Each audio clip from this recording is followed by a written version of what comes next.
할렐루야.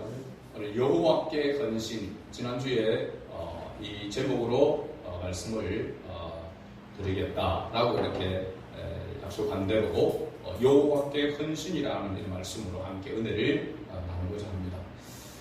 지난주에 우리는 시내산에서 내려온 모세가 백성들이 금송아지를 만들어 놓고 그것을 숨기는 그 현장을 직접 목도하고 눈으로 확인한 후에 크게 노하였다라고 이렇게 말하고 있습니다. 그래서 그가 취한 일들을 우리가 살펴봤는데, 먼저 그들이 만든 그 금송아지를 불살라서 가루를 만들어 물에 뿌려 이스라엘 자손에게 마시게 했습니다. 20절에 나오죠. 두 번째로는 자기 형 아론을 책망합니다. 백성이 방자하는데 그 방자하도록 만드는데 앞장선 사람이 바로 아론이라고 이렇게 이야기를 하고 있습니다. 백성을 방자하게 만들어 원수에게, 애국 사람들에게 조롱거리가 되게 하였다라고 이렇게 책망을 했습니다. 그리고 세 번째가 모세가 누구든지 여호와 편에 있는 자는 내게로 나오라라고 이렇게 했습니다. 이때 레위 자손이 다 모여 모세에게로 가니라라고 이렇게 성경에 이야기를 하고 있습니다. 모세는 이 레위 자손들에게 여호와 편에 나오지 않는 자들을 죽이게 하였습니다. 각 사람이 그 형제를, 각 사람이 자기의 친구를, 각 사람이 자기의 이웃을 죽였는데 이날에 백성 중에 3,000명가량이 죽임을 당했다라고 28절에 기록하고 있습니다. 이 일에 대하여서 모세가 레위 자손들에게 이렇게 말합니다. 29절을 다시 읽어볼까요? 모세가 이르되 각 사람이 자기의 아들과 자기의 형제를 쳤으니 오늘 여호와께 헌신하게 되었느니라. 그가 오늘 너희에게 복을 내리시리라. 여기 여호와께 헌신하게 되었다라고 이렇게 말씀하고 있습니다. 그리고 이것이 이렇게 헌신하는 그들이 복을 하나님 그들에게 복을 내리시리라 라고 이렇게 어떻게 보면 축복을 하고 있는 그런 모습을 보게 됩니다.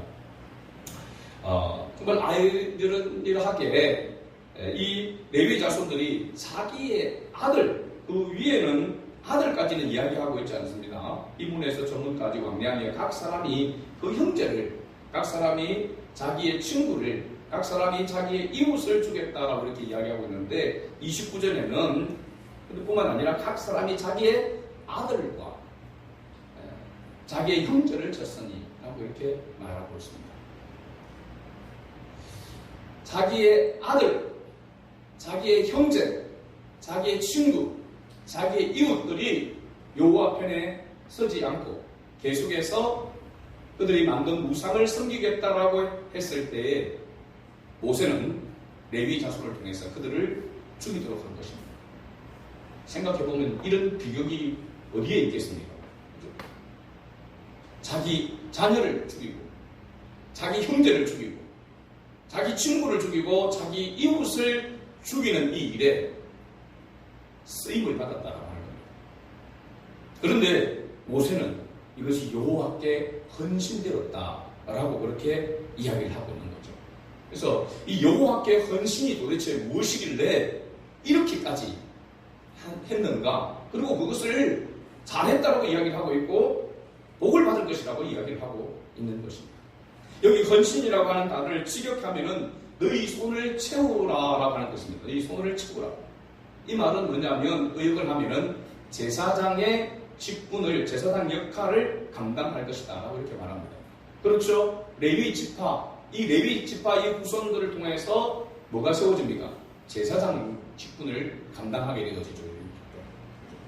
그래서 결과적으로 레위인들은 제사장으로 위임을 받게 되고 이 복은 하나님께서 레위인들을 아론과 그 아들들에게 주어서 하나님을 섬기게 하는 축복, 제사장으로서의 직임을 감당할 수 있는 그 축복을 사실은 말하고 있습니다. 중요한 것은 어떻게 이 레위인들이 이러한 도구로 쓰임을 받게 되었는지를 먼저 그 출처를 우리가 한번 살펴보고자 합니다. 창세기 34장을 보면요, 창세기 34장은 찾아볼 것 없이 야곱의 유일한 딸 이름이 뭐였습니까? 디나였죠. 디나.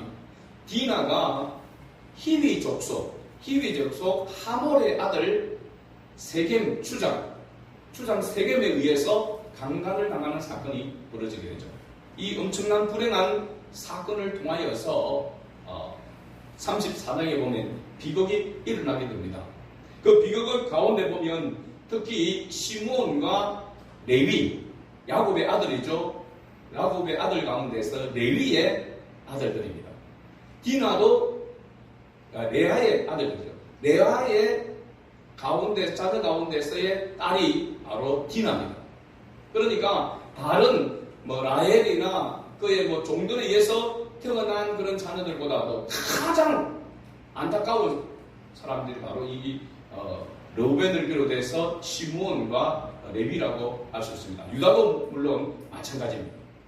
근데 그들 가운데서 특별히 이 시므온과 레위가 이 히위 족속들에게 처음에 화친을 하게 됩니다. 이 세겜 주장이 디나를 사랑함으로 디나를 자기 아내로 달라고 이야기하죠. 그래서 화친하는 것처럼 해서 이 히위 족속의 모든 남자들에게 할례를 행하게 합니다. 그리고 할례를 행하고 3일째가 되는 가장 고통스러운 그때에 그들이 칼을 들고 가서 이 히위 족속의 남자들을 싸그리 그야말로 죽이게 됩니다. 칼로. 이 처참하게. 그리고 그들의 아내와 그들의 자녀들을 볼모로 잡아오게 됩니다. 그리고 모든 재산들을 노략하게 되는 그런 일이 이 창세기 34장에 일어나게 되는 거죠. 근데 이 일로 말미암아 야곱이 마지막에 자기 아들들에게 유언과 같은 예언의 말을 창세기 49장에 하게 됩니다. 그 가운데 이 시므온과 레위에 대해서 야곱이 뭐라면 이건 축복이 아니라 저주 같은 말을 하고 있는 것을 봅니다. 창세기 49장 한번 띄워주세요. 49장 5절에서 7절 말씀입니다. 우리 같이 한번 확인을 해봅시다. 같이 있습니다. 시므온과 레위는 형제요. 그들의 칼은 폭력의 도구로다. 내 호나 그들의 모의에 상관하지 말지어다. 내 영광과 그들의 집회에 참여하지 말지어다. 그들의 분노대로 사람을 죽이고 그들의 혈기대로 소의 발목 힘줄을 끊었으리로다. 그 노여움이 혹독하니 저주를 받을 것이요 분기가 맹렬하니 저주를 받을 것이라. 내가 그들을 야곱 중에서 나누며 이스라엘 중에서 흩으리로다. 아멘. 여기 보면 분노대로 사람을 죽이고 그들의 혈기대로 소의 발목 힘줄을 끊었음이로다 라고 이야기하면서 그 노여움이 혹독하니 뭘 받을 것이요? 저주를 받을 것이요 분기가 맹렬하니 또 저주를 받을 것이라. 그러면서 그 저주에 대한 그 부분이 뒤에 나오는데 내가 그들을 야곱 중에서 뭐하며? 나누며 이스라엘 중에서 뭐하리라? 흩으리라. 그러니까 야곱이 어떻게 보면은 여러분 시므온과 레위의 입장에서 보면은 자기 사랑스러운 하나 있는 여동생이 그런 일을 당했다고 생각할 때에 여러분 가만히 있고 그냥 그걸 아무렇지도 않은 것처럼 지난다고 하는 것은 있을 수 없는 일이잖아요. 당연히 분노가 혈기가 일어날 수밖에 없고 죽이고 싶은 원수니까 원수를 갚아하려고 하는 것이 당연한 것이라고 말할 수 있습니다. 그런데 야곱은 그렇지 아니하고 유야무하게 사실은 넘어가게 됩니다. 그런데 시므온과 레위가 그걸 참지 못하고 그렇게 해서 이 히위 족속의 남자들을 다 죽여버린다. 그리고 아내들과 자녀들을 사로잡아 오고 그리고 모든 재물들을 노력했단 말이에요.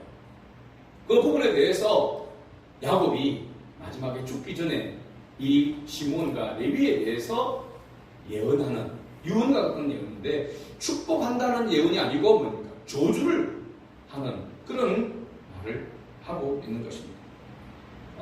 특히 이 레위에 대하여서 야곱은 저주를 하고 있는 그런 모습을 보게 되는데 이 저주대로 실제로 레위 족속들은 지파는 가나안 땅에 들어갔음에도 불구하고 그리고 모든 지파들이 다 땅 분배를 해줬잖아요. 그죠? 그런데 레위 지파는 각 지파에 흩어져서 땅 한 평 가지지 못하고 물론 제사장으로서의 그런 직분으로 일을 하도록 했지만은 야곱이 말한 대로 야곱 중에서 남으며 이스라엘 중에서 흩어지게 되는 그런 결과가 있게 됩니다. 그런데 신명기 33장 8절에서 11절 말씀을 보면은 이 레위에 대해서 기록하고 있습니다. 그래서 좀 작지만 같이 읽어볼까요? 레위에 대하여는 일렀으되 주의 둠빔과 우림이 주의 경건한 자에게 있도다. 주께서 그를 마사에서 시험하시고 머리바 물가에서 그와 다투셨도다. 그는 그의 부모에게 대하여 이르기를 내가 그들을 보지 못하였다 하며 그의 형제들을 인정하지 아니하며 그의 자녀를 알지 아니한 것은 주의 말씀을 준행하고 주의 언약을 지킴으로 말미암음이로다. 주의 법도를 야곱에게 주의 율법을 이스라엘에게 가르치며 주 앞에 분향하고 온전한 번제를 주의 제단 위에 드리리로다. 아멘. 자, 레위에 대해서 이야기를 하고 있는데 모세가 가나안 땅에 들어가서 역할을 할 그 부분에 대해서 말씀하면서 레위에 대해 특별히 이야기하기를 주의 둠빔과 우림, 이건 뭐냐면 판결에 대한 그런 부분입니다. 흰돌과 검은돌이죠, 그죠? 나오는 거 우리가 둠빔과 우림이 주의 경건한 자에게 있도다. 레위가 경건한 자가 된다라고 하는 것을 말하고 있습니다. 그리고 뒤에 보면은 그는 그의 부모에게 대하여 이르기를 내가 그들을 보지 못하였다 하며, 이 조금 뉘앙스가 이상합니다. 이게 보면 잘 보세요. 그의 부모에 대해 레위는 자기 부모에 대해서 내가 그들을 보지 못하였다라고 이렇게 말한다. 그리고 그의 형제들을 뭐하지 아니하며 인정하지 아니하며, 그러니까 저기에 내가 그들을 보지 못하였다, 부모에 대해서 이야기를 그렇게 했다라고 하는 것은 부모의 말을 듣지 않았다는 겁니다. 그죠? 그리고 그의 자녀를 알지 아니한 것은, 자녀들조차도 요즘 말로 쌩깐 겁니다. 그죠? 그런데도 불구하고 뭐라고 이야기하고 있냐면 뒤에 주의 말씀을 뭐하고? 준행하고 주의 언약을 지킴으로 말미암음이로다. 그러니까 레위가 경건한 자, 그죠? 그리고 판결할 수 있는 그런 경건한 주의 경건한 자가 될 테이고, 그죠? 그리고 그가 주의 말씀을 준행하는 자고 언약을 지키는 자가 된다라고 이야기하는데 그의 모습을 보면은 부모의 말을 듣지 아니하고 형제를 인정하지 아니하고, 그죠? 자녀들조차도 외면하는, 그렇게 했음에도 불구하고 그것이 모세는 하나님은 뭐라고 했냐면 주의 말씀을 준행한 것이라고 이야기하고 있고 주의 언약을 지킨 것이라고 말하고 있는 것입니다. 조금 이렇게 뭔가 맞지 않다라고 하는 그런 느낌이 들지 않습니까? 그렇죠? 근데 예수님도 마태복음에서 이와 비슷한 말씀을 하였습니다. 이 예수님의 말씀을 한 거 보면 저기에 레위에 대하여 이야기하고 있는 것이 이해가 됩니다. 예수님께서 마태복음 10장 34절에서 39절에 이렇게 말씀하셨습니다. 같이 읽어봅니다. 내가 세상에 화평을 주러 온 줄로 생각하지 말라. 화평이 아니요 검을 주러 왔노라. 내가 온 것은 사람이 그 아버지와 딸이 어머니와 며느리가 시어머니와 불화하게 하려 함이니 사람의 원수가 자기 집안 식구리라. 아버지나 어머니를 나보다 더 사랑하는 자는 내게 합당하지 아니하고 아들이나 딸을 나보다 더 사랑하는 자도 내게 합당하지 아니하며 또 자기 십자가를 지고 나를 따르지 않는 자도 내게 합당하지 아니하니라. 자기 목숨을 얻는 자는 잃을 것이요 나를 위하여 자기 목숨을 잃는 자는 얻으리라. 아멘. 자, 예수님께서 여기서 말씀했습니다. 아버지와 딸이, 어머니와 며느리가, 시어머니와 불화하네. 그러니까 아버지와 딸이, 가족들끼리 서로 뭐냐면 불화하게 된다라고 하는 겁니다. 그래서 사람의 원수가 자기 집안 식구라고 이렇게 말했습니다. 그 말씀을 한 이유가 그 뒤에 나오는 거죠. 아버지나 어머니를 나보다 뭐 하는 자는 더 사랑하는 자, 내게 합당하지 아니하고 아들이나 딸을 나보다 더 사랑하는 자는 내게 합당하지 아니하며 자기 십자가를 지고 나를 따르지 않는 자도, 여기 자기 십자가를 진다라고 하는 것은 뭐냐면 자기에게 주어진 그 믿음대로 하나님께서 베푼 그 은혜대로 살지 않는 자는, 하나님의 법대로 하나님의 말씀대로 살지 않는 자는 하나님 앞에 합당하지 아니하다라고 이렇게 말하고 있습니다. 그러면 여기에 우리가 생각할 때에 하나님은 우리가 부모와 자식 그 모든 것들을 뒤로 하고 하나님만을 오직 섬기기를 원하느냐? 그렇습니다. 하나님만을 섬기기를 원합니다. 하나님만을 사랑하기를 원합니다. 그런데 여기에 더 예수님의 말씀을 보게 되면 더 사랑하는 자. 그 말은 뭐냐면 우선순위를 말하고 있습니다. 부모와 자식이 소중하지 않다라고 하는 것이 아니라 부모 자식보다도 더 우선순위에 더 가치가 하나님께 있다라고 말하고 있습니다. 그러니까 하나님은 적당하게 하나님을 섬기는 것을 원하지 않는다는 겁니다. 기뻐하지 않는다는 겁니다. 온전히 하나님을 섬기길 원합니다. 가장 최고로 하나님을 섬기길 원하십니다. 자식보다도 남편이나 아내보다도 부모보다도 더 하나님을 우선해서 섬기기를 하나님은 원하신다는 사실입니다.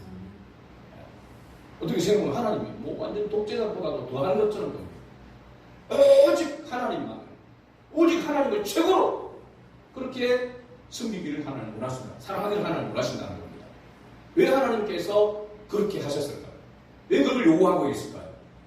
이 세상의 그 어떤 것보다도 우리가 가장 소중하게 여기는 가치 있는 것보다도 하나님을 더 가치 있게 여기고 하나님을 더 우선적으로 사랑하고 섬기기를 하나님이 원하시고 우리에게 그걸 요구하고 있다는 겁니다. 예수님도 그렇게 말씀하고 있습니다.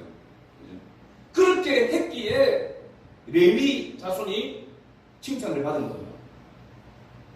자기 아들을 여호와 편에 서지 않는다고 해서 자기 아들도 죽이고 자기 형제도 죽이고 자기 친구도 이웃도 죽인 것이 하나님께 여호와께 헌신했다라고 이야기하고 있고 그것이 그들에게 복이 되기를 원했다라고 하는 사실입니다.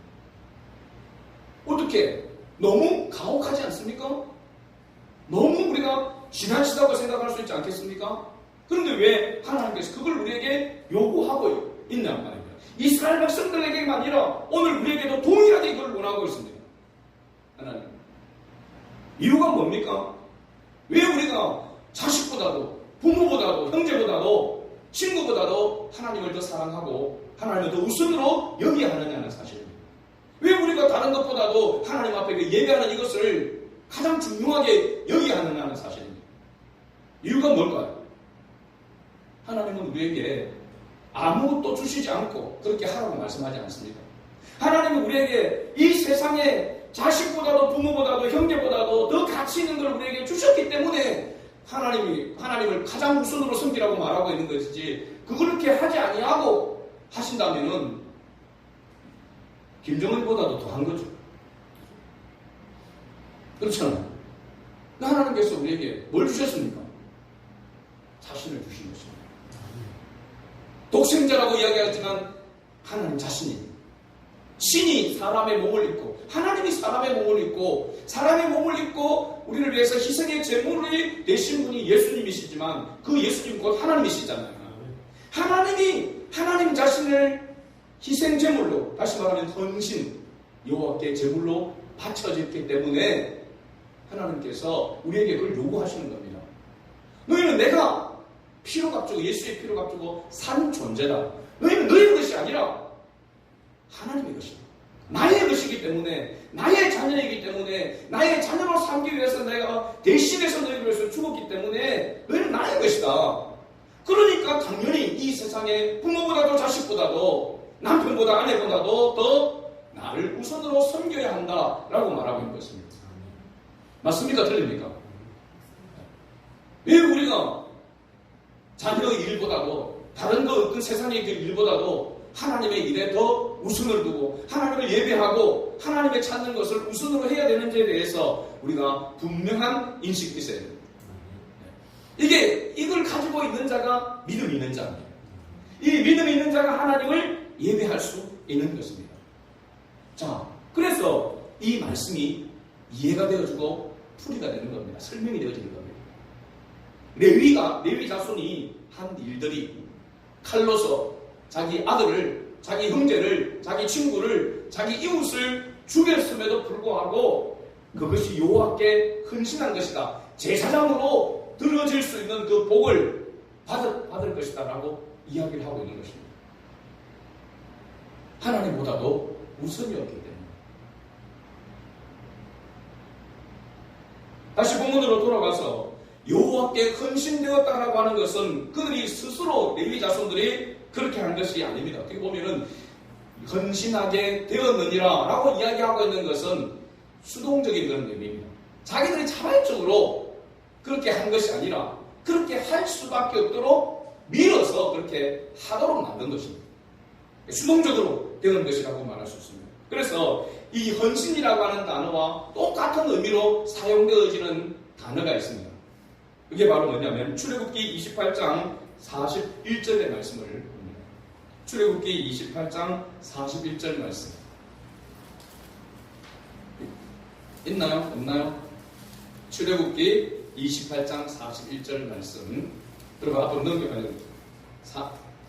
28장 없나요? 그럼 찾아봅시다. 28장 41절 말씀 같이 읽어봅니다. 너는 그것들로 네 형 아론과 그와 함께한 그의 아들들에게 입히고 그들에게 기름을 부어 위임하고 거룩하게 하여 그들이 제사장 직분을 내게 행하게 하였으며. 지금 이거는 에봇을 말하죠. 그죠? 제사장이 입는 옷을 말하고 있습니다. 아직까지 지금 제사장 옷을 다 만들어 있지 않는 그런 상태입니다. 만들고 있는 상태라고 이렇게 말할 수 있습니다. 자, 그 부분을 이야기하면서 그들에게 기름을 부어 뭐하고 했습니까?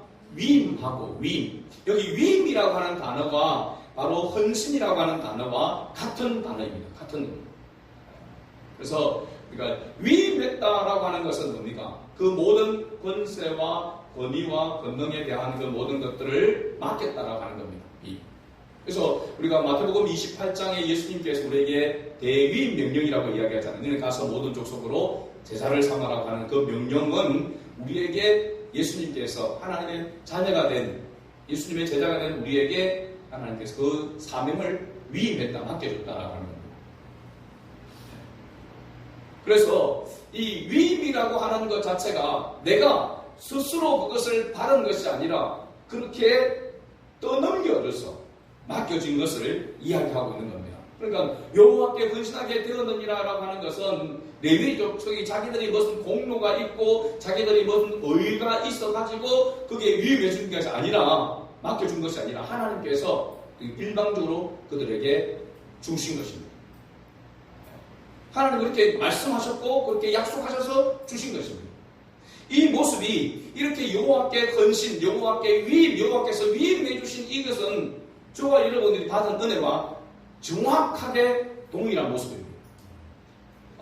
시므온과 레위, 특히 레위가 그렇게 칼로 잔혹하게 그 분노와 혈기로 그렇게 죽이는 그런 일들에 쓰임받는, 그래서 야곱의 아버지인 야곱조차도 그들을 저주하게 되어진 그런 레위지만 하나님께서 그러나 그들을 뭘로? 하나님께 헌신한 자로 하나님께서 택하고 세웠다는 겁니다. 그래서 위임했다는 겁니다.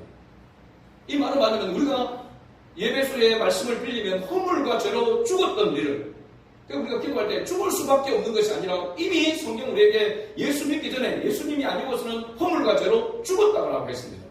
허물과 죄로 죽었던 우리를 예수 그리스도로 말미암아 그 피로 말미암아 우리를 살리셨다라고 말하고 있습니다. 그렇죠?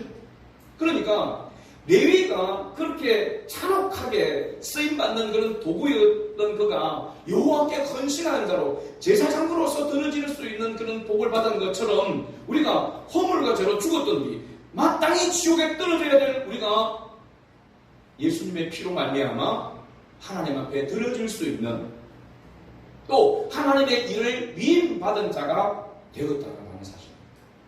이건 뭘 설명하기 위해서 이렇게 말하고 있냐면 우리 자신이 어떤 존재인가라고 하는 것을 알아야 된다라고 하는 말씀입니다. 내 자신이 어떤 존재인가? 나는 하나님의 자녀다. 따라서 나는 하나님의 자녀다. 할렐루야. 나는 하나님의 자녀라고 하는 그 인식을, 그것을 깨닫도록 하기 위해서 바로 이 말씀이 우리에게 주어진 것입니다. 그리고 우리가 지난주에도 잠시 살펴봤지만 모세가 뒤에서 중보기도 합니다. 다시 또 기도하게 되어지죠. 다시 올라가서 여호와께 아뢰는 그 장면이 뒤에 나옵니다. 그런데 모세가 어떻게 보면 모세가 하나님께서 왜 그렇게 진멸하겠다, 이스라엘 백성, 우상 숭배한 이스라엘 백성들을 다 죽이겠다고 이야기했는데 그가 기도함으로써 했는데 자기가 직접 눈으로 보니까 그냥 넘어갈 수가 없는 사건이란 말이에요. 그래서 여호와 편에 서라고 구별하고 그러고 난 다음에 여호와 편에 끝까지 서지 않는 일일이 한 가정을 탐문하면서 그렇게 확인을 했단 말이죠. 그게 이문에서 저문까지 왕래했다라고 하는 그 의미가 한 가정마다 다 탐문해서 요즘 말로 설문조사를 해서 여호와 편에 설 것입니까? 아니면 우상에 계속 섬길 것입니까? 그렇게 확인을 하고 난 다음에 3,000명을 죽인 것입니다. 3,000명. 그러면 네가 그렇게 내 마음을 알아서 그 정도 했으면 3,000명가량 죽여줬으면 됐다 하고 끝나야 되잖아요. 그렇게 하나님이 그렇게 해주기를 바라면서 모세가 올라가서 다시 기도한 겁니다. 중보기도한 겁니다. 근데 하나님 그 기도를 들으셨습니까? 안 들으셨습니까? 웬만하면 들어주실 것 같은데 하나님이 그 기도를 듣지 않으셨습니다. 자, 우리 32장 마지막 절을 봅시다. 마지막 35절. 같이 읽습니다. 여호와께서 백성을 치시니 이는 그들이 아론이 만든 바 그 송아지를 만들었습니다. 송아지를 만들어서 그것을 섬겼더라라고 제가 말씀을 드렸습니다. 본문 원어를 보면은, 자, 하나님이 이 사건에 대해서 3,000명 죽는 걸로 끝난 것이 아니라 그 속에 아직까지 여호와 편에 서지 않는 사람들이 있음을 알았습니다. 그래서 고린도전서 10장 7절과 8절 말씀 하나 띄워주세요. 지난주도 언급을 했지만 여기 보면 이렇게 기록하고 있습니다. 다시 읽어봅니다. 그들 가운데 어떤 사람들과 같이 너희는 우상 숭배하는 자가 되지 말라. 기록된 바 백성이 앉아서 먹고 마시며 일어나서 뛰논다 함과 같으니라. 그들 중에 어떤 사람들이 음행하다가 하루에 23,000명이 죽었나니 우리는 그들과 같이 음행하지 말자. 아멘. 여기 음행한다라고 하는 것은 하나님을 버리고 다른 것을 섬기는 것을 영적 음행으로 이야기를 하고 있습니다. 그러니까 우상 숭배하는 것과 뒤에 음행하는 것과 같은 것입니다. 그래서 그 날에 하루에 몇 명이 죽었다고요? 모세가 3,000명을 죽이고 난 다음에 하나님께서 어떻게 했다는 겁니까? 2만 명을 더 죽였다는 겁니다. 그러면 하나님과 이스라엘 백성과 하나님 사이의 중보자가 누구였습니까? 모세였습니다. 근데 모세가 하나님과 이스라엘 백성들 가운데 유일한 중보자냐? 완전한 중보자냐? 그렇지 않다는 사실. 이건 뭘 얘기했냐면 모세가 중보자에 대한 그림자에 불과한 거지 모세 자체가 중보자가 아니라는 것입니다. 유일한 하나님과 우리가 가운데에서 중보자, 완전한 중보자, 온전한 중보자는 누구만이 있습니까? 예수 그리스도만이 있다라고 하는 것을 알려주는 것입니다. 그러니까 우리의 영혼을 구원할 수 있는 것은 모세가 할 수 없다니까요. 아무리 능력 있는 목회자라 하더라도 할 수가 없습니다. 교황은 할 수 없습니다. 어느 누구도 할 수 없습니다. 오직 예수 그리스도만 유일한 중보자가 될 수 있다라고 하는 것을 우리에게 가르쳐주고 있습니다. 그래서 히브리서 7장 25절 말씀에 보면 이렇게 기록하고 있습니다. 같이 읽어봅니다. 그러므로 자기를 힘입어 하나님께 나아가는 자들을 온전히 구원하실 수 있으니 이는 그가 항상 살아계셔서 그들을 위하여 간구하시리라. 아멘. 자, 중요한데 모세는 항상 살아있습니까? 없습니까? 항상 살아있을 수가 없습니다.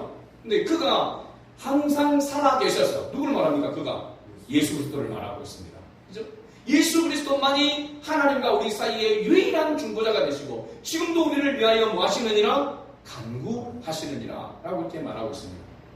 그래서 오늘 본문 말씀을 우리가 요약하자면 이스라엘 백성들 가운데서 레위 지파가 레위 족속이 레위 자손이 그들이 한 여호와 편에 서라고 하는 그 판결할 수 있는 경건한 자로서 그들이 그 역할을 감당할 수 있었던 것은 하나님께서 그들에게 은혜를 베푸셨기 때문입니다. 그렇죠? 특별한 은혜를 베푸셔서 그들을 하나님께서 위임해 줬기 때문에 그 일을 한 것이고 그렇게 쓰임을 받은 그와 마찬가지로 우리도 하나님의 은혜로 말미암아 이러한 은혜로 쓰임을 받게 되는 것입니다. 우리도 지금 레위와 같이 제사장으로 하나님 앞에 들어지고 있는 것입니다. 위임받은 제사장으로 들어지고 있는 것입니다. 성령의 기름 부심을 받아서 그래서 우리가 베드로가 이야기한 것처럼 뭡니까? 왕 같은 제사장으로서 들어지고 있는 것입니다. 그 역할을. 우리도 동일하게 이 땅을 살아가면서 기억해야 될 것이 뭐냐면 우리의 자녀보다도 우리의 부모보다도 우리의 형제보다도 우리의 친구나 이웃보다도 더 우선으로 하나님을 섬겨야 한다는 것을 말해주고 있는 것입니다. 그리고 하나님과 우리 사이에 구원에 있어서 유일한 중보자는 예수 그리스도밖에 없다라고 하는 것을 말해주고 있고 우리가 그러므로 어떤 존재인가라고 하는 것을 깨닫도록 하는 메시지가 오늘 이 메시지입니다. 매우 중요한 것입니다. 오늘 이 시대를 살아가는 데 있어서 매우 중요한 것입니다. 내 자신이 누구인가? 내 자신의 정체성을 늘 잊지 않냐고 깨닫는 것은 매우 중요합니다. 그래서 제가 말씀을 드렸잖아요. 주일날 우리가 와서 예배를 드리는 이유가 뭡니까? 주일을 지키는 이유가 뭡니까? 우리의 정체성을 인식하도록 하기 위해서, 우리의 정체성을 다시 회복하기 위해서, 다시 정체성을 회복해서 세상 속으로 나아가도록 하기 위해서 주일 하나님 앞에 예배로 하나님 앞에 드려야 된다. 주일을 지켜야 된다. 라고 그렇게 말하고 있는 것입니다. 사랑하는 성도 여러분, 우리가 오늘 예수 그리스도를 힘입어서 그를 의지하여 그와 함께 살아가야 된다고 하는 것을 다시 한번 깨닫고 우리의 유일한 구원자, 우리의 유일한 중보자이신 예수 그리스도를 바라보고 그를 의지해서 나아가야 한다고 하는 것을 다시 한번 여러분 깨닫고 결단하며 나아가는 그런 은혜가 있기를 주의 이름으로 축복합니다. 아멘.